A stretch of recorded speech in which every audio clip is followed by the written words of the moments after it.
to me, I was just tremendously more fulfilled when I started that focus Yep. opposed to like a just oh like a bunch of dating. Let's go on a bunch of dates. It's like exhausting. That's a common theme I've heard, whether it's again, Hermosi, Grant Cardone, I think Ryan Pineda, whatever, um, Russell Brunson, like all these guys, they really hit it off when they solidified what their dream is. So I guess first question, because it's like New Year's and everything, I have a double-sided question for you. Number one, 2025, we're not even 1% of the way in. What is the big goal or vision that you would like to see for yourself this year? And what's the biggest regret you have from last year in 2024? Yeah, it'd be easier for me to start with what the regret is because it ties in perfectly.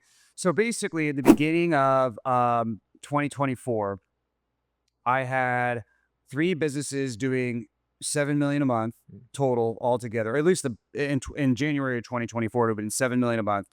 And honestly, I've shut 2 of those down and only went down to focus on one business this year. So I have to even go back to 2023 to kind of give you the full context of why I did everything the way I did it. So, when I started in 2019, all the way up until 2023, we basically were like a rocket ship. We had a B2C and a B2B offer. We went from, I started, was by myself, was like 100, 200 grand a month. We basically went from that to almost 2.5 million a month in like a year. Then from that to 4 million a month. It was like 3.9-ish million a month, 3.7 kind of floated there all 2023, Yeah. almost all of 2023. But in the beginning of 2023, I decided to, I thought it was a good idea. Holdco was like a trend that all these people were doing, and I'm seeing Hormozy do it and everything. And, like anything, you just overestimate how hard it's going to be, or you underestimate how hard it's going to be. So I started taking equity with certain clients, and honestly, a lot of them went well. Like almost everybody grew or doubled, or some people tripled, or at least 1 point. Like we added that, like nothing went like bad. Like it's not like anything we did took equity and went down, but we took equity in about 8 to 10 people, and it was just, I mean, I was like, oh my gosh, this is like a ton of work. And then I got also these 2 other companies. Right. And then so what I did is one of those companies was we'll just call it like a medical spa chain. Okay. And I saw more potential in that company than I did any of the other ones. And I was like, why are we focusing on all these other, however many it was at that time, 7 or 8 companies? And let's just kind of like part ways gracefully with all of them and go all down to this one company. And when we did that, we took that company from 50K a month in one location to 3 million a month in 6 locations in 14 months. Right. So like just murdered the growth rate, Yeah. right? And so then that brings me to in January. So January 2024, everything all together was like 7 million a month. And that sounds really good. And I was very close to a 9-figure run rate, which has always been my goal. But I was like, man, number one, because I'm so spread thin, I can't do any one thing well. I'm only putting out fires. I'm super stretched. I'm like super exhausted. I can't, I feel like I can't get anything done. And then because of that as well, like I feel like I had three, I don't want to say mediocre because the companies weren't mediocre, but it's like to my standards of what they could have been, I'm like doing 3 things okay Right. instead of one thing very, very exceptionally.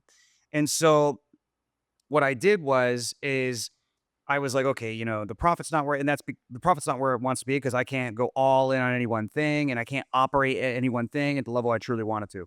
And so in January, I decided to shut one of them down. And then a little bit, so I was like, okay, I'm gonna have two.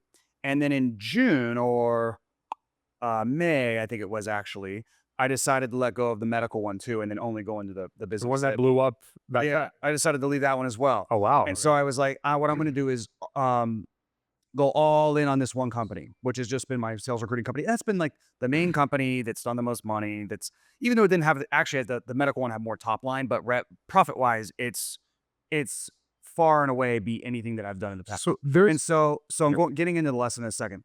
So basically, I got down to the medical, or I got down to the recruiting company. And what I realized when I finally made that decision, and this is what kind of my big lesson, is I sort of was starting new things and doing new projects. And I just didn't know the lesson of focus that, you hear all the time, but it's like you don't do. And so I wasn't really following the most basic advice that you could probably find on the internet for free, right? Which is just like focus, focus, focus. And essentially what I realized is, these businesses at the end of the day, like my skill set that I was bringing to these businesses, at least on the marketing and sales side, was good paid advertising, good funnels, good lead generation, and really good sales teams and staffing really good sales directors. And I realized like I could have done that. I didn't need to start new businesses to keep doing that. I could have kept doing it all in one business. And so, I obviously took a huge income hit in June. And then what I did this year is I basically took this business and what I'm doing is I'm creating different business units under the same business. Mm. So instead of having like we had in those three companies, we had five sales teams all doing at least eight figures. Okay. Okay. And so I was like, well, why don't I have five sales teams in one company doing eight figures? And then that way I'm selling, I have five different revenue leaders and five different revenue drivers with one thing, but it's all going to one product I know is exceptional, one fulfillment, and one ascension and retention that is exceptional. So I put in a lot, I had to invest a lot into obviously people and acquisition and getting these leaders. And I did that pretty much all this year. It was like a really slow grind. And then in December, we're finally really seeing like the benefits of it and stuff's really starting to pop off. Like we did more units actually this December than we did last January, which was one of our record months of all time. And Wow. so and then this month we should break our company record. So it's like kind of all coming together. But that was kind of my biggest or was my biggest lesson is what I wish if I would have done this from the very beginning, which I don't blame myself for not doing it. Hindsight. How would I have known? I mean, this is my this was when I first 2019, it was my first company basically. So I would never have known. But if I would have known, oh, I could have been at 4, 5, 6 million a month now with one company, Mm. which would have been way more profitable than 7 million a month across three that you can't even do anything one thing well. Got you. So, I mean, I've always heard conflicting advice on this. Like, you got like the Warren Buffett camp where it's like multimillionaires have at least five streams of income and all that. And then I've heard stuff with Alex Ramosi of like, why are you filling all these cups? Kind of what you're saying. Just Mhm. double down at what you're good at and max out on one key thing until you can remove yourself entirely. Yeah. So that's kind Well, of the well, lesson. but Or- you get. I mean, you make wealth through usually one hyper focused opportunity, and then you keep wealth by diversifying it. Okay. And so that's what my financial advisor, who's also very, very successful, he's actually in our mastermind now, but he told me that. And also like what's really cool about him is the first question when I came on to work with him was he had worked with billionaires and people that were worth several $100 million. I was like, hey, so like what do you see from these people? That's what he said. He's like, they go hyper focused and make a lot of money with one thing, Mm. and then they stay wealthy by diversifying it. Now, if you look at different people, so like for instance, Warren Buffett, or if you look at Hormozy or whoever, um, people who do, let's say, do holdcos, for instance, if you do it properly, and this is what I didn't do, is if you do it properly, you are actually just focusing on one thing because the holdco is the thing, Mhm. right? It's not like you might have eight businesses in the holdco, but it's not like you have eight businesses because you might not be the majority operator, whatever. But the holdco is the project. But yeah, once you get to a point where you have um, you're the operator, for instance, to a degree of a bunch of different stuff, it's only going to take away from whatever in that thing could be your biggest opportunity. Gotcha. Now, I'm going to shift gears a little bit because a lot of our viewers here, they want to learn about women, the social Not side of sure. things, right? So I want to ask you some questions that are kind of like unique for your position, things you've seen hanging out in the circles you've been in. Yeah. When it comes to the dating world, when we see guys with, a million or multi-million to their name, what kind of problems you see they usually struggle with, or do they struggle? Does money solve the dating problem? Yeah, it's a great question. Usually, I think it amplifies kind of where I know the common saying is money is an amplifier, and I think it really does amplify where whatever the guy is at his core. So I'll give you an example.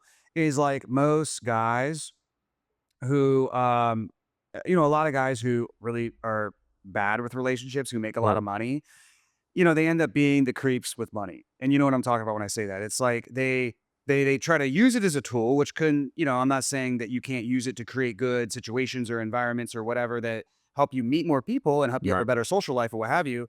But they sort of use it in the most like creepiest way possible to where it's like pseudo, sugar daddy You're stuff, very even if it's careful, explicit or implicit or whatever. but up Or to it's the like games. you hear about, I have tons of girls that are friends and they talk about like, oh, these Scottsdale guys or whatever, like the rich guys that are super creepy, trying to, flash their watch and all this. So like, a lot of guys deep down, like at a super psychological level, like they want to make money. And even, I was this way to an extent when I was younger. Like I wanted to be known and make money because of insecurities I had with girls when I was really, really young. Mm. And I mean, obviously I'm like way past that. I've overcome that. But a lot of guys, Some guys never get past that. And so what happens is when they do become wealthy and then they still have that insecurity, they become really weird. Yep. Now, if you could separate those things and you can realize that, look, like, what's important to a woman is that you can offer her security. But that could be like 200, you making 200 grand a year, you having a nice job. Like that doesn't Yeah. necessarily, or having a good sales job or something. That doesn't have to be, you have to be worth, tens of millions of dollars or Well, in something. Miami, tens of millions is still broke. I mean, that's still Yeah, um, but yeah, I think that if you're making, a couple 100,000 a year, you can get away pretty well. But yep. again, like, I definitely think so. I agree. I think broke hurts. Like if you're broke, that's absolutely going to hurt your chances, right? yes, yes, But what I've seen is like I'll bring girls back when I was kind of broke and I'm making like 4 grand a month, like before I started a business, anything like that. And I would bring girls on this guy's yacht who's like 50 something. I bring 6 to 15 girls out with me. He has a big mega yacht. This guy's worth God knows how many, like 9 figures. And he's taking a girl's hand and he's sniffing her arm. it's weird. Like, yeah, just weird. And I see it Yeah. again and again. I'm And like, this is what I was going to say is if you have money, obviously the security checkbox is one thing that's really important. And then also like you can do stuff that like you can organize a fun trip. You can you have enough money to where you can, if you're here in Miami or whatever, like you can charter out a boat and bring your friends, right, And that's not even something that like, oh, that's just a girl. I mean, that's just a good like social life. Like you want to be in a position as a guy where you can like lead in your social life. right. So money allows for that, and I think it also gives you a obviously, money doesn't give you a purpose. Whatever your work is, and becoming very great at that, that gives you a Yeah. purpose. That's very attractive to women, where you're trying to become great at one thing. And then there's the security thing. Other than that, um, you know, a lot of guys will just tell themselves that, "Oh, I have to make money to where I can until I can have success in my life." It's like a, And they're "When I like, do this, I'll do this," and they get very disappointed when they get there, and in fact, they get even worse. So you have to really separate that those are 2 different areas of your, it's like saying, "Well, I can, get in shape and get a six pack when I make a lot of money." Like anybody would be like, "Well, that's stupid." Like that doesn't those 2 things are completely separate. correct. You kind of have to think of it the same way. I mean, even with your health, like if you make a lot of money, can you get the right supplements? Could you hire a personal chef? Could you go to the nicest gym in your Mhm. place and have good networking and a good environment that makes you push harder? Yeah, but like you still got to go in and like do the reps and do all that stuff. So it's very similar in that way, in my opinion. I like our mutual friend Joe Kaplan. When I asked him this question, he said, "Money only solves money problems." Mm. And a lot of times, guys, they think they're going to expand it. Money will solve all my problems, and money will Yeah, take yeah, care of yeah. everything. But like you see, guys, even like Dan Bilzerian being like, "Once I made a certain amount, it doesn't even matter anymore. Like it doesn't affect me. It doesn't even make me happier." And Yes. this guy's talking about women nonstop, whether he's using money or not for it, right? Yes. So I guess the question, or the next question on this then is if guys are finding that the money's not helping or they're still weird and creepy, right? You said for example, you said you had an issues with women, your own insecurities. How did you overcome that? Or what was your journey like? Yeah, it sounds super woo-woo. The most effective stuff I've done, and I had a lot of I was always into coaching and stuff. So like I, hire coaches. I, you know, took a course or whatever. Most effect Therapy is like the most effective thing I've Yeah. done because usually like the main thing like that was holding me back was just deliberate like self-sabotage around like commitment and certain things Uh-huh. like that. And so once I started working with more like, even if it was a coaching type relationship, but they're kind of more like emotional therapist, and you can they understand your childhood and they understand why these patterns are arising the way they're arising. And then they're like, "Oh, you're doing this pattern. Like Mhm. this is the pattern that you do, and you're doing this because of this fear, or this emotion or whatever." That was the most effective thing for me by far. Because like, how hard is it to go up to a girl and say hi? I mean, it's not. And for some guys, For some guys, it's very hard. But what I'm saying is like physically, what is the skill? I mean, you have to right. stand up out of the chair. You got to walk there. You got to say hi. You know. But all of the craziness, Yeah. I mean, a lot of that comes from, some conditioning and some, other things, evolutionary psychology, et cetera. But a lot of it is, stuff that happened to you when you were younger that, might even seem subtle, but does make a big difference. And I mean, that type of work's helped me a lot in business as well, especially with team building. I Yeah. mean, and there's a lot of parallels between being capable of having a good relationship and being capable of leading a great team as well, I would say.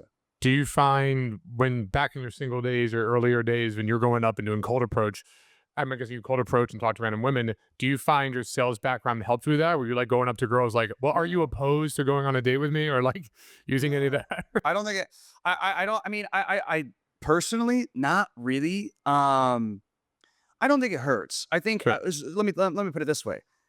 When I was younger, I my first real success when I started making, like, multiple six figures was in sales. So, like, did being a guy where you have a purpose and having more security and being able to put yourself in better situations and, having a successful mindset, I mean, those things help, right? But, I mean, I'm not, like, using a closing line, right. on no, like, So no routines, no cold like gambit. Like industry calls it like the gambit, or because I know you know a lot of guys in space, but no. just all Well, natural, 100% of the way. yeah, pretty much, yeah. Beautiful. Um, dating when you were first, because I have a lot of guys in my program, for instance, who are either starting their business or they're in their like six figure phase. They're kind of like just getting started, maybe like 10K a month, and then I get guys who are easily hitting the seven figures, a couple even the eight figures in my program. When you found dating, or for your friend or people you know in the space, do you find dating when you're making around six figures versus seven or eight different in different ways, or is it kind of the same? Yeah, I mean, look, does money helps? Yes. Again, it helps because you can do stuff that just creates a good social life. And that's the way I would think about it. Because the difference between it being weird and not weird Right. is like if you do it, if you're trying to go on a trip and it's explicitly to just bring a bunch of girls or whatever. I know some guys do that. A lot of girls will think that's weird. But if you do it and you bring three or four of your best guy friends and you bring a couple of girls that are in your friend group or whatever, Right. that's super cool. Yeah. And so it helps in terms of being able to put yourself in better situations, be able to do stuff and go out to a nice dinner and what all of that stuff. And also helps with the mindset. I would say the biggest differences though is obviously the more money you're making, the more likely to be busy that you are, and so you just need to be mindful of your time. And I That's what I think that was. it's uh it's having a strategy in terms of meeting people or social life in general that just kind of integrates better with your life because you're not going to be, going out to the clubs every night. I mean, my experience was I started the business when I was 33, 33, 34, whatever. When I first started, I mean, I was penniless. Like I came from no money, nothing. I had like 5 grand in my name, whatever. And when I first started, it was all on me. So I'm like, I have no time to date. Like I'm literally nonstop working and trying to put it together. And there's nothing wrong with that. We're just It's very common for guys, and that's the that's how it was for startup. me. That's Yeah. the grind, right? Yeah. So I didn't have time for fucking dating. I feel like a lot of guys in that space, it's okay to just work on your passion. Now hitting around seven figures, I'm like, oh, I've got a team. I've got people to help me. I can like breathe a little bit, Yeah. and just kind of like scale your dating life. So I was curious if you had that same experience or mindset of like, okay, I'm more free to add to this. And if you do, and by the way, when it comes to your dating life before when you were single, did you find you're put like just like a business? Did you find you're putting any systems in place or time management for dating, or did you have like No, a not dating not funnel? not really. The thing that helped me the most was just trying to lead a really rich social life in general. Right. And then also as I started doing more stuff, just like like we travel to events or I'm speaking or whatever. And it's just like including your friends and people you want to meet into those experiences, right? Yeah. So I think that was by far like the best thing that I did.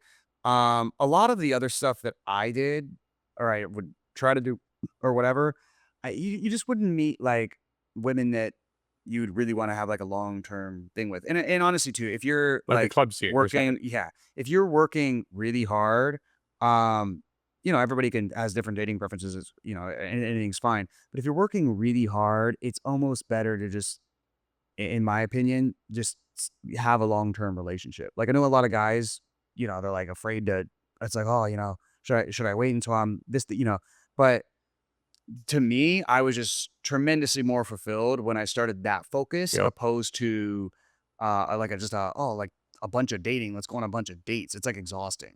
That's a common theme I've heard, whether it's again, Hermosi, Grant Cardone, I think Ryan Panetta, whatever, Russell Brunson, like all these guys, they really hit it off when they solidified with a dream girl, when they got a wife, when they Yeah. got it down. And You I would see they take and off. and I would say like too, it's not that you're gonna have some girl and she's gonna like help you in your business, and you're going to make more money. It's more of the elimination of having to worry about like going out or having to worry about going on Mm. dates or like going on a date on a Thursday. Like it just you don't have to worry about that stuff as much. Yeah, Yeah. no distractions, and for me, at least, like with Anna, having someone who shares your values, your passion, your purpose, and Yeah, like a and well, that's very partner. important too. I mean, obviously, it could go the exact opposite way. If they don't have, I think the number one value is just personal growth. And Right. so, if they don't have that, then they're gonna be like, well, why are you working so hard? Why do you want to work on a Saturday? Right. Why, that's like a red flag. That's not. I don't care, what she looks like or what. It's like you have to make sure the person aligns with your values as well for it to really be a consistent long term thing, especially if you're like a high performing guy. So for the guys that wanna go out today and meet that long-term girl, what is the official Cole Gordon opener? If you see a girl on the street, what would you open with? I mean, so personally, like I find I find okay, let me just say this.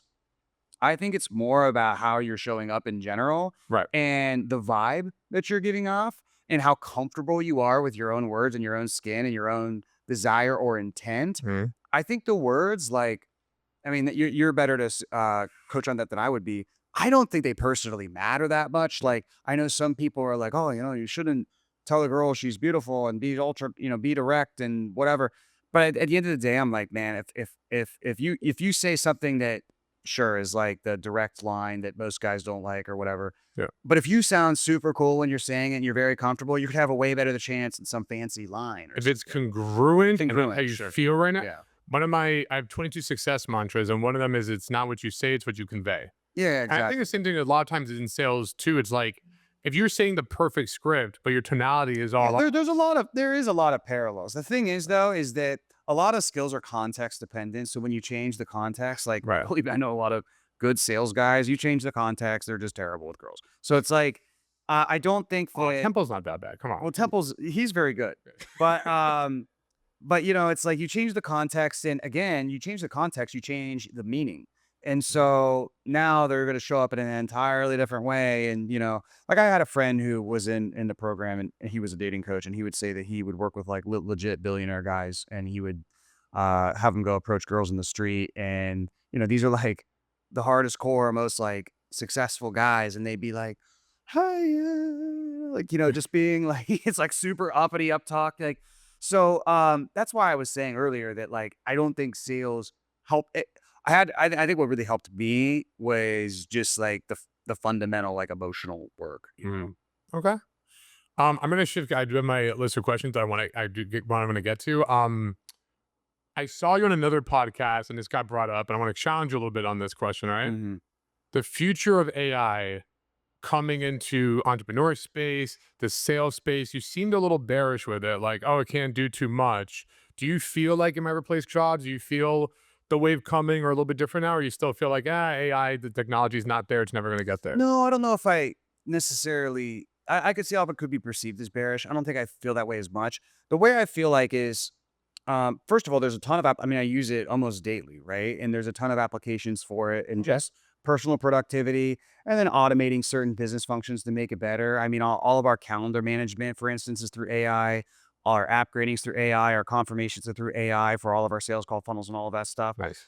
In terms of sales specifically, what I've said, and take this with a grain of salt. I'm not on the front. I'm not a tech person first, right? I mean, I kind of I try to stay aware of the space. I try to stay on top of it. I know a lot of people in the space, but by no means am I on the front lines knowing exactly kind of what's coming and whatever. I'm kind of hearing stuff secondhand. But how I think about it is probably the first, let's call it sales function that'll get replaced through AI is going to be like a call center, So Right. like your card declines, and then you got to make the dreaded call to your car company, and you're like, oh my god, these people are. How do you guys have a business? Like this is the worst customer service I've ever had in my entire life, So if there's 10,000 of those people, the think about it like a pyramid.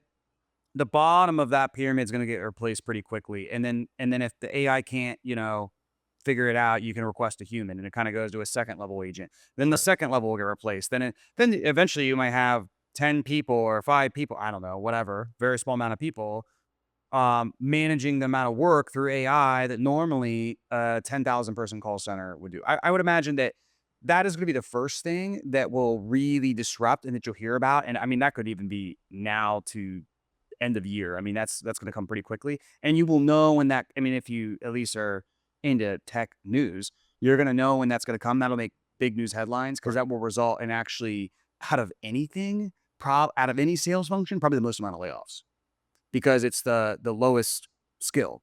Then I would say next, I mean, I'm not going to go in exact order because there's so many different positions and careers and stuff.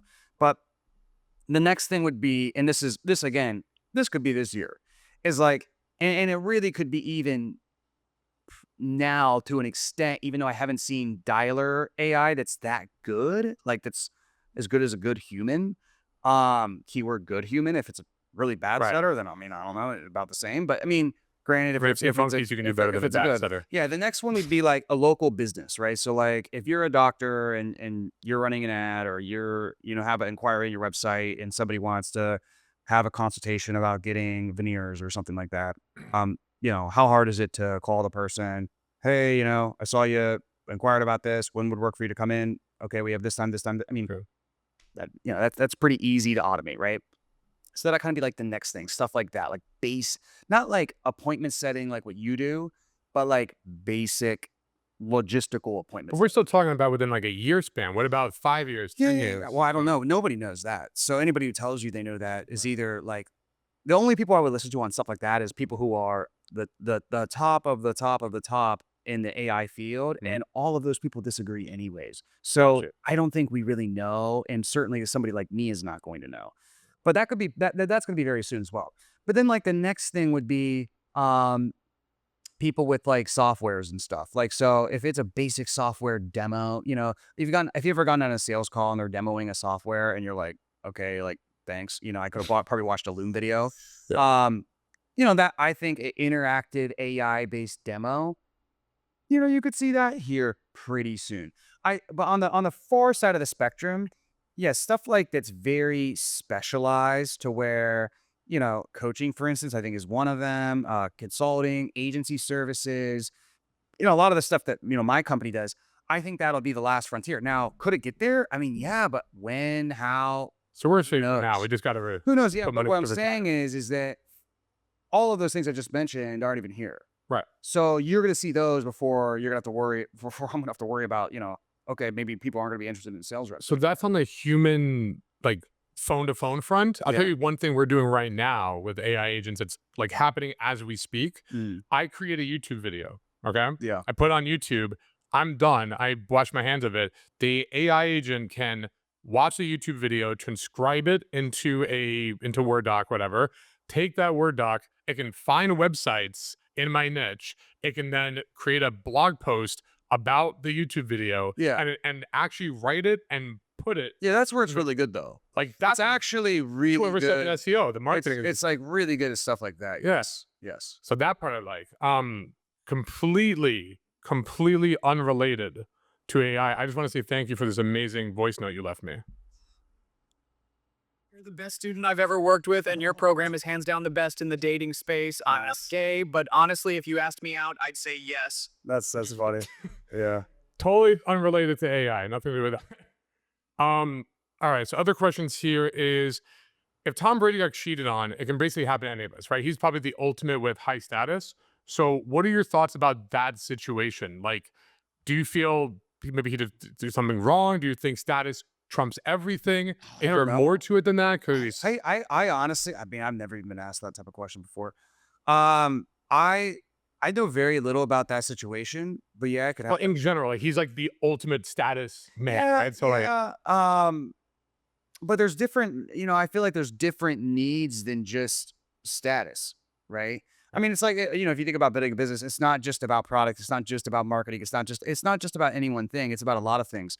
So, and I mean, with every woman, she has certain needs that need to be fulfilled. I mean, obviously, one of those needs was not being fulfilled, or they had certain values that they had a disagreement on, mm, or what have you, and maybe their relationship went on for a certain amount of time, and then that was kind of a way of whatever the cheating was either a way of deliberately sabotaging the thing or getting a need fulfilled that wasn't being fulfilled otherwise. I don't know other than that. I really, Well, that specific situation, no one knows other than them, right? yeah, I guess the reason I'm bringing it up is because you heard of the red pill movement, I'm assuming, yeah. okay. So the red pill movement created fringe movements like incels, MGTOWs, passport bros, all this I don't shit. know any of that stuff. And, you don't want to know. You don't You know. don't want to know. But if you know what the red pill basics is, like, that's their gospel. It's like, well, just be like Tom Brady. Oh yeah. Well, yeah. So status is not everything. I think that's what your through line is there. But yeah, I mean, there's more than just that. Right. What else there is to it? You'd probably be better to know than I would. But yeah, I mean, there's more than just that one thing. Does it help? Yeah, but Right. there's more than just that one thing. I would say big three status is one of the big three, don't get me wrong, but status, fun, and then emotional connection, Yeah, I vulnerability. think it was what's the guy who wrote the evolutionary psychology, David Buss. I think he said that it was there was status, and then there was your actual just genetics, in other words, like your looks, Mhm. your ability, certain. There's several different traits that contribute to being to what a woman can perceive as a good father, Right. and then another several traits that a woman can interpret to perceive as a good partner Right. and lover, emotional connection, stuff like that. So I think it's like you have to kind of have all of those things. Awesome. Um, what do you think about men that say they're going to focus on themselves and their career because women are a distraction? Do you agree, Well, disagree? I think it is a very extremist binary thinking, right? So like even here's what I'll say. There's nothing wrong with being a 22, 23-year-old guy and just being like, like, okay, maybe I'll try to date when I can, but I'm like mostly focused on my career. Right. That's totally fine. Does that mean like, okay, you're not gonna date for like 5 years? I think that's like ridiculous, like you could still do dude, like you could still do stuff in your life and have some fun and go have some experiences and whatever and meet people and have a social life and be a real person. Mhm. But like language like that is very extreme. It's like very I just have to be one or the other. Um I think that it's easier to integrate than you can. And the other thing is too is like I'm not saying that like if you're going in that grind mode, sure, you're not going to be going out 3 nights a week. You're not going to be doing a social event every single day. Right. I get that. But like you can only get so like work is not linear to where 1 minute in is 1 unit of output out. It's very like compressed. Like just for instance, we've all had that time where we worked for 3 hours, and after that 3 hours, we were like, holy shit, like I just got done in this 3 hours what I normally get done in like 2 days. Yeah. We've all had that, right? Adderall's amazing. And so exactly. So, um, and that's why it's like you can't do that just ongoing at all times. So having as long as you can integrate it, fine. I think you're good. I think one piece of it, the part of the advice that I do get for young guys is like, here's the thing: if you're 22, 23, you just kind of went from the top of the hierarchy in college. Now in the whatever it's called, the market or whatever, the dating market.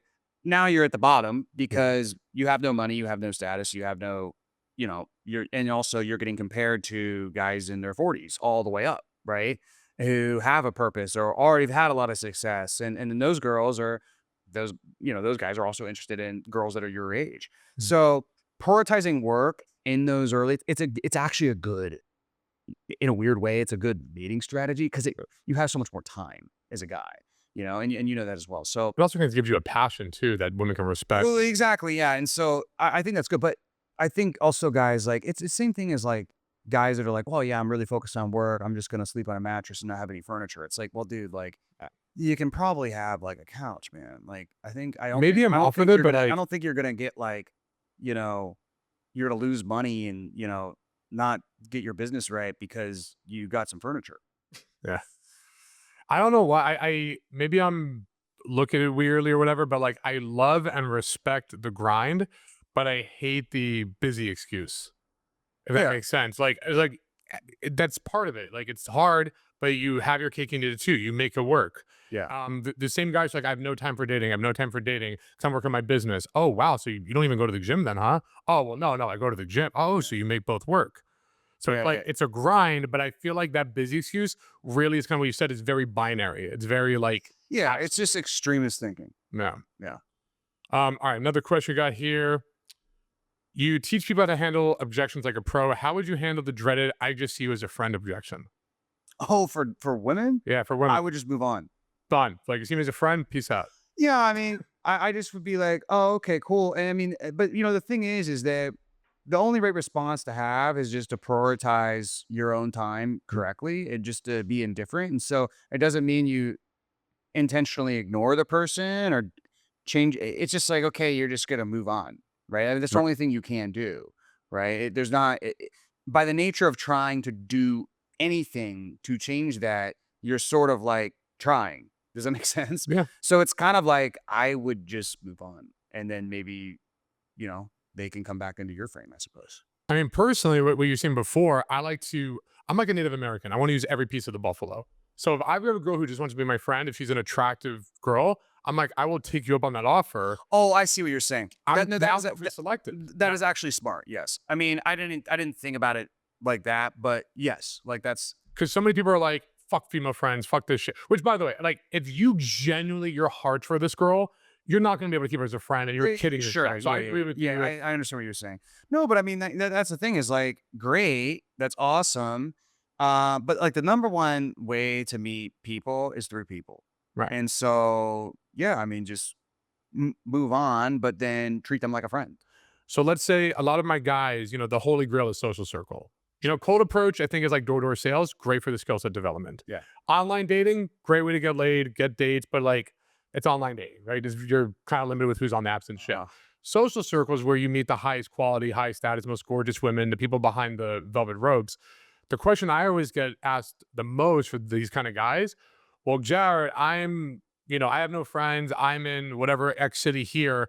How do I start building that social circle? Because, you said it beautifully. You're like, the best way to dating is have a social life.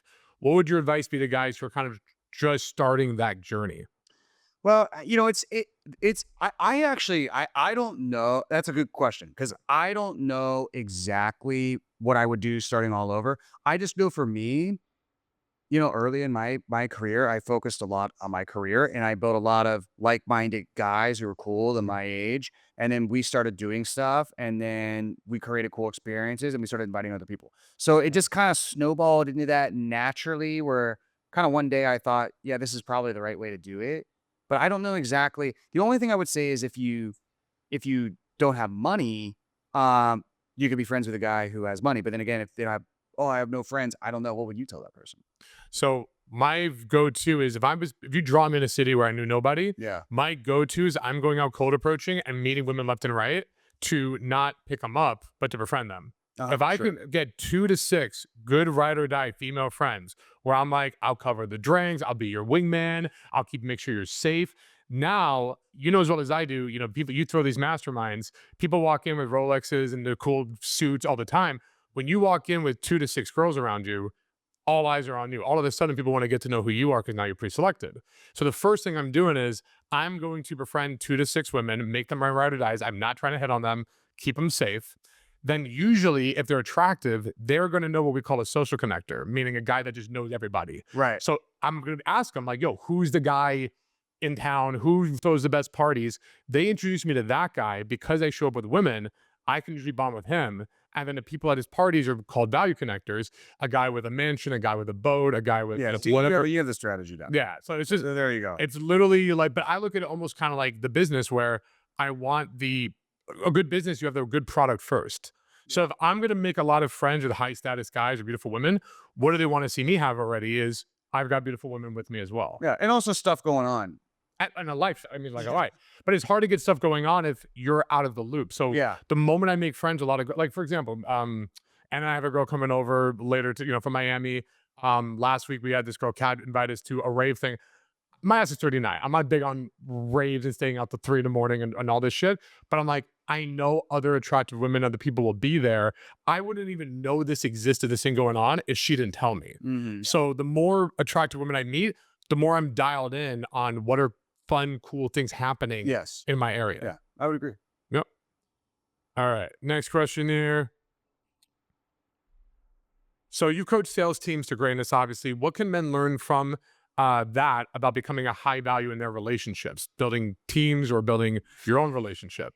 Or are they two totally different things? No, I mean, there's a lot of similarities. I mean, for one, to be good and say, I'm trying to think of good similarities. So, it's like I'm trying to. I could tell you what all the things you need to really get down to be good at sales, but to kind of find things that really parallel. I mean, one is like clear, good, calm communication. So for instance, here's a great parallel. So in dating they talk about the nice guy, the jerk, and then like the alpha male or whatever it Right. is, right? Like whatever is the normal, healthy, attractive guy. Right. And so a lot of people in sales when they start and most guys will do very short time frames in this. They're like the customer sales rep. All And right. it's like, yes, sir. Yes, of course I will send you the proposal. Stuff like that, right? And then they sort of go to the prospects are ghosting them. They don't buy, whatever. And then they go to the jerk where it's like, That's well, very created. you're lucky to be on the call with me. Right. Like, why should I work with you? And then it's also kind of like for like a prospect or like off put. And so you need to be kind of that balance, right? To where you have clear values and you've done this call 1,000 times.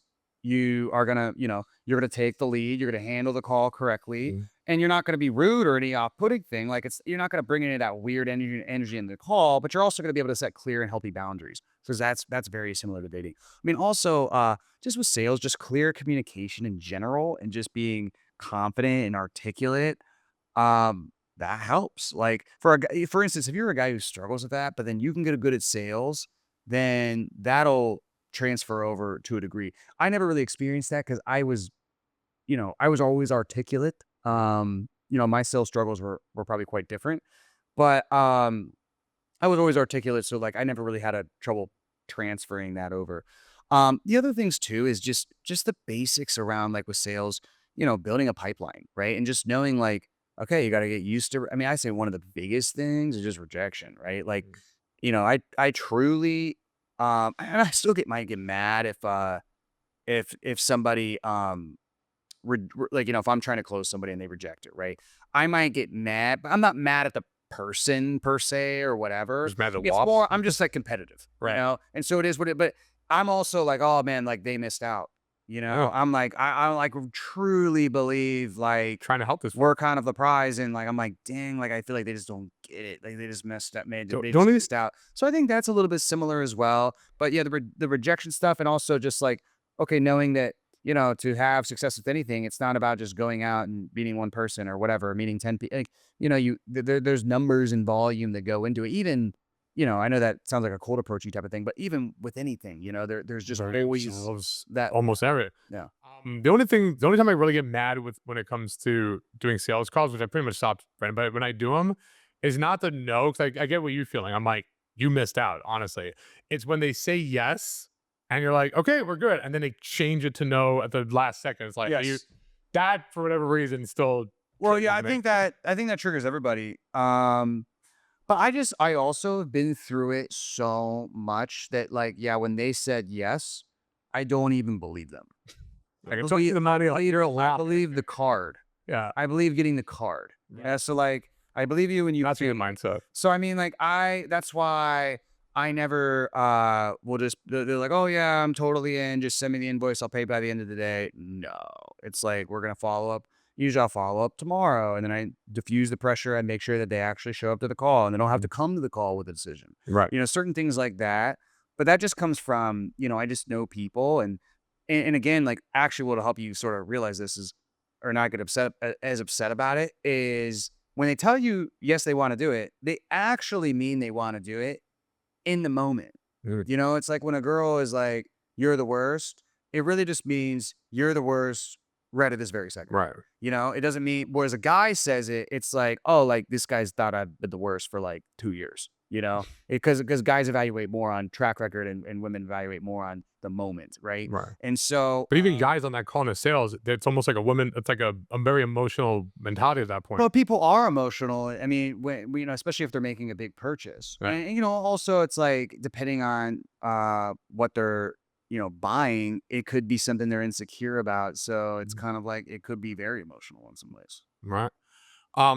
Going back. Well, actually, before I ask this question, since we're on this topic of closing, do you have a one-liner, your favorite closing technique at the end, or a favorite objection handler, or something that you love? Like everyone on my team use this line or use this. Okay, so here's what I'll say is, so we drop the investment, and then we'll say, whatever, the investment's just 12K, 24K, whatever, 50K, whatever it's going to be. And then you pause. And obviously, it's not a staring contest. Hopefully they talk first. If they don't, it's fine. I wait like 5, 6 seconds. I'll say, how do you feel? Thank Right. you for saying that, by the way, because everyone says do not talk no matter what. I'm like, that is so fucking weird. Well, it's weird, but a lot of people also, the reason it goes into a staring contest Yeah. is what happens is the rep is talking at a very fast pace to get through the pitch. Mm. And then what happens is then they do the price and then they drop. What you actually want to do is, first of all, when you're actually pitching somebody or giving them the solution, whatever you want to call it, when you're explaining it, it should be more like a dialogue, right? You explain a little bit it. Does that make sense? Gotcha. So we talked about this earlier. Do you feel like this would help you with X, Y, Z? Or, okay, explain the second part. Does that make sense? Okay, what are your thoughts on this specifically? Okay, what question? And, another thing is too, is instead of asking, any questions on that? They're going to say no. Ask, gotcha. So what questions do you have on that specifically? If you ask, what questions do you have on that specifically? Mm. It's like an embedded, you'll actually get a question. Whereas if you ask any questions on that, you'll get nothing. So there's little things like that to all make it a dialogue. And then consciously, what I would always do as I get near to the end is you slow it down a little bit. So after you've explained everything, I usually am like, I kind of recap what I just explained very short, like, 15 seconds. Okay, so we went through bang, bang, bang, bang, bang, bang.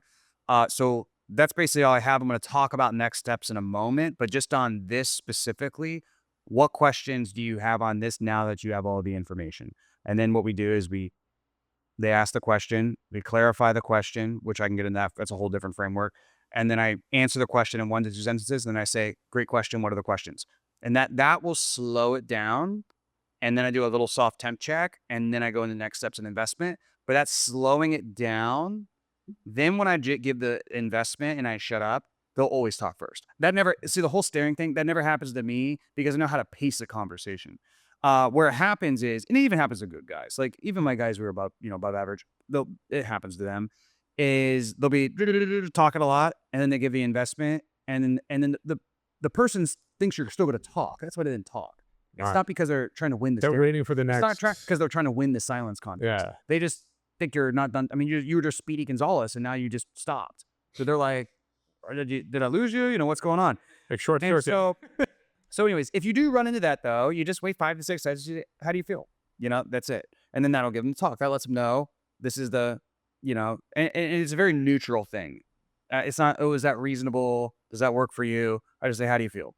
And I use how do you feel because if I like, what do you think about this? That's kind of like prefrontal lobe I want them to more of limbic. So I'm like, how do you feel? Because it's all about feeling, etc. How much of that matters, I don't know, but I do like that phrase. I've always used it. Now, whatever they say, now, usually what's going to happen is one of two things. So at the close, they're either going to continue to ask questions or they're going to give you objections. So a question would be like, for us, okay, hey, so does the setter work for me or work for you or whatever?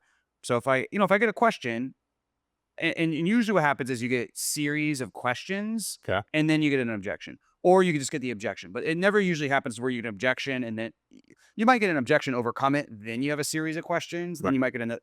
But usually it's series of questions. So again, it's clarify what they're saying and then answer in 1 to 2 sentences or one word. And then you say, great question. What are the questions? And then after that, eventually we're going to get to an objection. Okay. Once we get to the objection, almost whatever they say, I'm going to say no problem. Aside from blank, just on the, aside from blank, how do you feel? Do you feel like this is what you need to outcome? Right. Right. So like if they say question, question, question. Okay, great. Hey man, well, this sounds awesome. I just got to find a way to put the money together. Now, if they actually asked that specifically, I might say, when you say putting the money together, what do you mean? Because I don't know what that means. But then I understand, well, it's like, I really want to do, I think this sounds good. I just need to make the money to be able to do this, right? Maybe get some more I need some clients time. so that I can do this, right? So let's say that gives me the specificity that I need. Then no matter what, I'll always say, gotcha, no problem. I totally understand. So finances and everything aside, do you want to do this? Like, do you feel like this is 100% what you need to get to whatever it is, 20K a month, and this is 100% going to work? And then they're going to say yes or no, right? Yes or something other than yes. Right. Right. If it's something other than yes, I'm going to handle whatever because what I'm trying to do here is root out. There's only 3 objections you're ever going to get. There's uncertainty, spouse, partner, and I call it support, but Okay. there's uncertainty, support, which is anything that's a decision maker outside of the call, and then money, which is a logistical money, not a I don't feel like paying this type of money, or Okay. that type of thing. So what I want to do first is root out any uncertainty. So I'll isolate. I'll say, gotcha. That aside, do you feel like this is 100% what you need to be able to blank? Right. And if they say yes, then I'll say, gotcha. So that aside, you're 100% it. And then I'll handle the objection. But I've isolated it down. So And sometimes I go through series where they're like, yeah, well, that and I got to check with my wife. Okay, gotcha. But aside from this and aside from that, basically you'd be 100%. So I'm like working through it. I got to narrow and isolate everything out. So I can almost have like a mental flow chart of what are my things I got to overcome. Then I could overcome those things. But if they say I need to think about it, gotcha, no problem. So, I have no issue with you thinking about it or what have you. Let me ask you this, just like we covered all of this. Okay. Investment aside, like, do you want to do it? Like, or is there anything else that's keeping you from being less than 100% certain that this is going to work? So the first thing I always do is tie down on the certainty that this is the right thing, now is the right time. Because if they're not certain, nothing else matters. Right. Right. And if they're like, yeah, no, I really want to do it. I just always take a day to make decisions. I'm like, okay, great. So my double tie down would be, okay, gotcha. So let's say we set up a call for tomorrow morning. If you feel the same exact way you're feeling right now when we talk tomorrow, are you saying you're 100% moving forward? Okay, great. Cool. And is there anything specific that's keeping you from being like, wanting to go on this now? Or is this just simply the way you've always made decisions? Okay, no problem. Then, in a business owner conversation, I'm going to move that to the next call. That's totally fine. In some consumer conversations, you could be like, well, you've always made decisions this way. How you make decisions creates everything else in your life and business. So in order to change your results in life, you need to change your type of, you could do that whole thing. It's more like a consumer bizopier type of thing, Yeah. but it can work. But that's the one thing I always do is tie down on if this is the right thing, now is the right time. That is like the number one. Once my reps get 3 months in, I literally only train them at the end. That's Okay. all I do. Once they're and because once if a rep's 3 months in for me, they're pretty much good on the rest of the call. It They might, sounds like you're doing a lot of commitment principle, like Robert Cialdini's commit. Like you're saying, yes, I want this. Yes, I like it. yeah, Yep. I don't do it for that. I mean, I do that. That obviously psychologically helps, but I'm not doing it per se just for that. It's more to root out the uncertainty because the first thing there's sort of like the first thing I have to do is get them certain that this is the right thing, now is the right time. If they really want to do it in their core, then everything else is logistics, and I can take care of that, and I can navigate that through timing or through payment plans or through whatever I Right. got to do. But if they're not, at the end of the day, if they don't believe, they can't like. If somebody's not head over heels, like, oh my God, I want to do it, they can't convince their wife. If they're not head over heels, I want to do it, then if they wake up tomorrow morning, they're gonna just, they're gonna be like, I And don't that want to head do over it. heels comes from the discovery part of the Well, it convo. comes from the discovery, but it also, really comes from how good the solution is. So your solution should be the simultaneous explanation of why everything they tried in the past has failed and why this is going to be different. So a really good pitch, and this is a lot of people think it's all discovery. I agree. The first thing we have to fix with reps is the discovery because if that sucks, then everything else is going to suck. Right.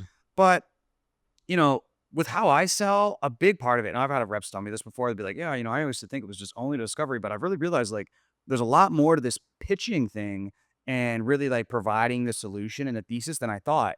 And if you can give somebody an aha, oh, this is why it didn't work in the past, and this is why this is going to be different, and there's value within the call itself, it's going to make a big difference. So I'll give you an example. Like, let's say I sold the dating coach. I was a dating coach, right? So my outcome was to help guys, get in a long-term relationship, let's say. Okay. But let's say in my call, let's say most of my competitors, they're focused on tactical strategies and which is the true landscape of that market. And what I do is it's similar to a coach that I've hired in the past. Is what I do is I help them release the psychological underpinning that's making them self-sabotage and all of these different things. And through releasing that, then all of the tactics or whatever come effortlessly as a It's all byproduct natural. of that, right? So if I'm on the call and in my discovery, I can ask questions and understand maybe a little bit about their, and especially if in this example, if I could understand a little bit about their patterns and their childhood and et cetera. And then I like bang them with like, well, here's probably what's going on. Your mom did this, your dad did this, and you've had these patterns. And then Uncle Bad it's Touch. this one thing. And then if we release that, that's why you're always having this bad outcome that you want. Well, once we release that, and then they came on the problem thinking that I'm going to give them the 7-step funnel, and then Right. they're like, oh no, it's actually something in here, which is actually part of good selling too. Is Blair Warren has a phrase, I forget what it is, but it's called the one sentence marketing rule or something like that. I never And heard one that. of the principles is confirm their suspicions. And a lot of things, this is more of a beginner thing, but people think that, oh, well, the reason like the dating strategy isn't working for me is there's something wrong with me. So what I'm explaining actually also doubles in that concept, because it's kind of like confirming that it's not something's wrong with them as a person, Right. right? But Like, oh, you do suck, I actually. have this This is I have this underlying emotional trauma that's, until I release this, I can't do the mm. things I need to do, right? So and that's not totally true, but in a sales example, this will be very effective for somebody being like, holy fuck, like I finally found the reason why I can't have the result I Well, what want. about the adverse? Like, the throwing rocks or pebbles at the competition is like, "Oh, you thought it was that. That's why you're wrong because you thought it was this thing."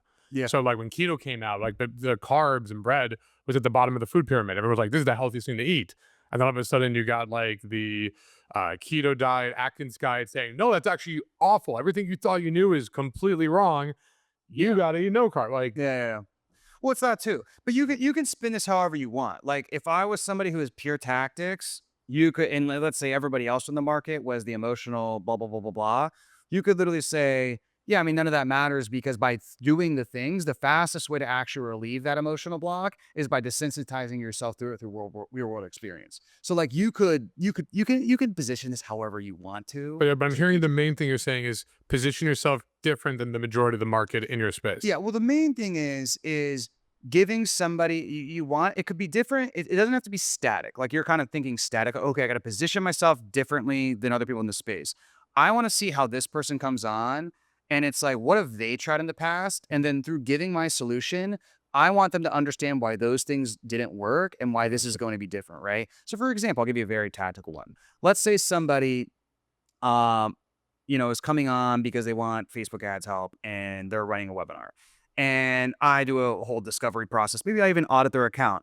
And I come back and I'm like, look, like I know you think you came on this and you were like, dude, I really need a good media buyer because my last media buyer sucked and this and that. And I don't think they're using the right targeting. And you could be like, look, I know you think all of those things. I'm just gonna be honest with you. None of those things matter. I audit your account. Your messaging, if I had to rate it on a scale of 1 to 10, is like a 2 out of 10. And here's why. It has this problem, and this problem, and this problem. And then the second thing is like webinars were very 2016 or too long form. People's attention spans are completely Weird. cooked. Blah, blah, blah, blah, blah. And if you do the short form funnel, or if you do a shorter ad in the front with a more direct copy and an offer in the beginning, you're going to get way better results. So obviously that's not like the best presentation of that concept, but you can see how it's like if I explain to them, this is the real reason why you're stuck, Mhm. and here's what we're going to do differently. It helps them have this aha. And also you'll never get, it prevents the, oh, I've tried something just like this before objection. Gotcha. All right, I'm gonna go next question here. So, what's your take on the role of social proof and attraction? Is it as powerful as in business? Because, like, in business, you have testimonials Yeah. and authority, whatever. And dating, you got, you're surrounded by friends, pre-selection, social proof. Do you see a parallel there, or how important do you feel this comes into Well, I play? think I think just in life in general, it's certainly important. So there's pre-selection in business, pre-selection in dating, and I think a lot of it in dating is not probably what guys think. Like, you don't need to be some dude on a yacht with like 19 chicks. You just need to have enough to be viewed as safe, because that kind of opens up the channels for you. That's what I tell my If friends. that makes Two sense. female friends, all you need. Yeah. You're not the serial killer, rapist, Yeah, like, exactly. And that's all evolutionary psychology stuff that women have. And I mean, honestly, nowadays, like they should. It's like you just never know what especially in the US and some other countries, like there's some creepy, weirdo freaking people out there. So I think it matters a lot for that. But I think, guys like to take things in natural extremes. And so it's like they're like pre-selection, okay, I gotta roll into the club with 9 girls. It's like, dude, like, no, you just gotta be like not weird. You gotta just have like a girl or two with you or something, like have some female friends, have some friends in general. And so, same thing with business, I would say, um, it matters a lot, right? I mean, the more you have, the even better. But I think it matters in breadth even more than depth. So I'll give you an example. Is like I have an unruly amount right now in my market. Trust from buyers coming from ads Mhm. is like at an all-time low. Like some people are like, "Oh, we're in a trust," or I don't know what it's called, but it is harder than it used to be. I'll just put it that way. And even And your ads, I'm sure they still like heard of you or no, because you're still pretty big in this space. So yeah, it's yeah, but let me explain. So, like for instance, we've run ads for a long time. So that the fact that most people who see our ads are like, but they'll say, "Oh, I've been following me for a long." I've been following Cole for a long time." And I always ask, I always tell my sales reps, dude, that doesn't mean like they've been watching my YouTube content. They probably just see my ads. right. That doesn't mean they like know, like, and trust us. They just, it's better than nothing, Yeah. right? But it's something. But so that's a form. We have 1,000 plus, I think, Trustpilot reviews that are 5 stars or whatever, pretty close. And we have all of these really big name category king testimonials. Then we have hundreds and hundreds of video testimonials and podcasts with clients. But what even be more effective is like if I went from 1,000 on Trustpilot to 2,000, I guarantee, dude, it wouldn't do anything. But if I grew my YouTube channel 3x, I guarantee it would make a big difference. If I also grew my Instagram way more, it would make a big difference. I'm trying to think of like other sort of What do you think is more avenues of social important, proofs. YouTube or Instagram? For a bit. Well, I think it depends on your goal, but for me, I'm focusing more on YouTube, and it's really just based on preference. I just like it more, So and I use it more. So that's why. But man, there's certain people who just crush on Instagram, dude. Like they just dominate it. But I'm this year, one of the big things I'm doing is just focusing a lot more on content in general, and specifically YouTube. Like I've never tried, so I'm actually going to try. So we'll see what I hear happens. it's good. I hear good things when you try on YouTube. Or Yeah. Insta- Yeah, well, we'll see. I'll But be right there next year. We're gonna be I'm trying all actually stuff. trying. Like as I'm recording this, it won't be till like 2 videos from now where the first video where I actually tried comes out, but we'll see how it does. When you say try, you mean like the right shots, the Well, right it's like script? think about it this way. It's like I've always just sawdusted it, which means like I've always been like, yeah, I gave a presentation at this mastermind. We heard this. I talked to my team about this. I got fired up about. I'm just gonna make some content about it. Intro. I'd give I give like a mediocre intro, thumbnail mediocre, title. I'd be like, this sounds good. No research, no pre, no. So it's just way more. The easiest way to think about it is it's way more pre than anything. So it's like, okay, I'm actually gonna like do a bunch of research and find the right idea. And then I'm gonna position this idea a little bit differently so I can make it mine. Is this idea off of a trend? Yeah. So yes or no. Okay. What is my title gonna be? Okay, what is the thumbnail gonna be? I'm gonna get all of that done before I actually do it. Then I'm gonna script out the video literally word for word. I might not do that long term, but for now, that's what I'm like. I'm gonna figure out every single word that I'm doing. It's gonna be super tight.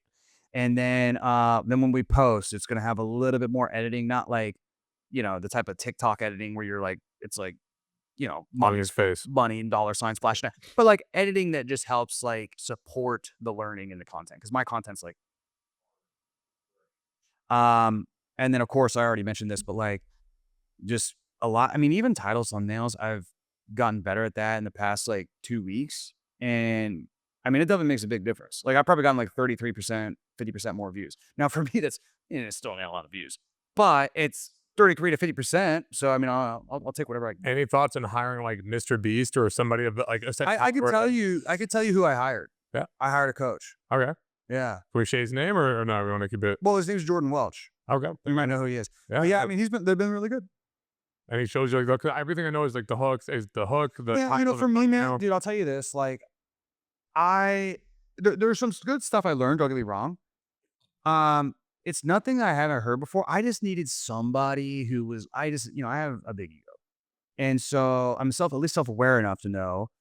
I just needed somebody who I'm like, okay, yeah, you're so much better than me at this that if you say it's this, Shut up and listen. I'm like blindly. I like.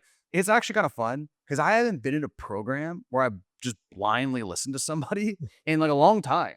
And I'm just like today I was going through their feedback they gave on my script. I'm like, yeah, I don't even know if I agree with this, but fuck it. I'm blindly just delete this section, delete that section. And so it's been super helpful. I mean, it's just nice to have, and also like just even in that making that investment, I'm like, okay, I'm gonna fucking do this. I mean, you're taking it seriously now. So Yeah. hopefully 2025, we see you as the new Mr. Beast on No, YouTube. I don't even need to be that. I mean, dude, I think for business owners, like if I got 10,000 views a video, I'd be ecstatic. Like, and that sounds like such. I used to think that that the reason I stopped didn't do it for so long was because I was like, oh, you got to be Hormozy or nothing. Because I was comparing the amount of traffic that I would get in calls versus paid ads. And I'm like, dude, to even get 10% of paid what I get from paid ads, I'm gonna have to get like 30, 40, 50,000, maybe like 100,000 views a video because we run so much ads. Right. But then I don't know, I started to see some metrics of some of my buddies, and then I also didn't factor in just how much higher the show rates and the close rates are. And I started to see some metrics of some of my friends, and I was like, dude, and they didn't have very many views. I'm like, dude, you're doing that much revenue from YouTube?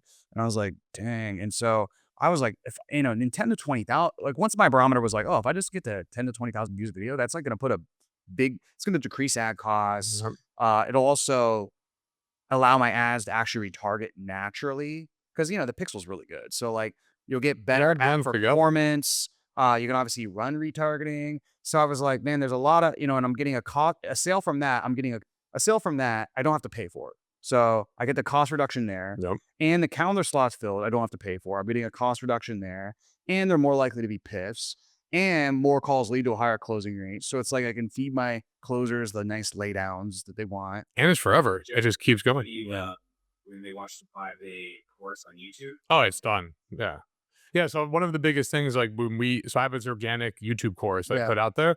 And one of the biggest things is if we have an ad or they just come organic from Instagram, we like insist we will not take the call unless you've watched at least 1 or 2 videos from my YouTube course.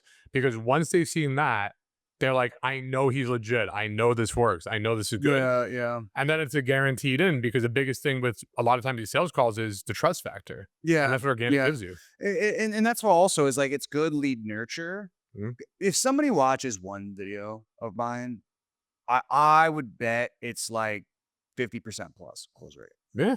Then You know, we gotta push that. If it was me, it'd be like 90. It'd be like if they have money, done. One video, that's it.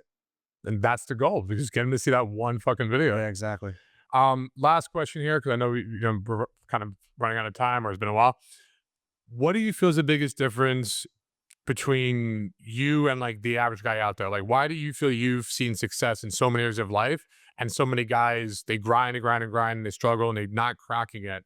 If you had to like sum it up into a philosophy, a mindset, or whatever, like what do you think it is? Well, some of it's luck, but just to give actually more practical advice, here's what I recommend most people do. This is a very practical way to do it. Nobody's going to do it, but this is what I did. Okay. So step 1 is you find an industry that you're really passionate about. Okay. Step 2 is you want to go work for a company that's fast growing that industry. Fast growing can mean different things, right? Like a fast growing company in the tech industry might not have any revenue. It might have a little bit of revenue, but it's growing pretty quickly. The users are growing quickly. A fast growing company in the info industry, that might be like 2 to 3 million a year, or services 2 to 4 million a year.